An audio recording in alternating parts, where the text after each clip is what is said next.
to turn on or turn off share content with a nerby device using Bluetooth and Wi-Fi in Windows 10 Home. Open Settings. Click or tap Start menu icon, and then click or tap Settings. Tap or click System, and then select Shared Experience.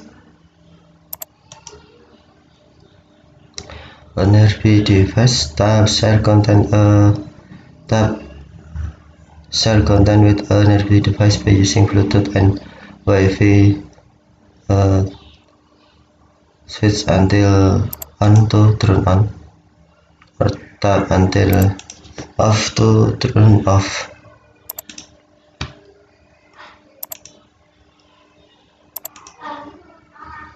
Thank you for watching. Have a nice day.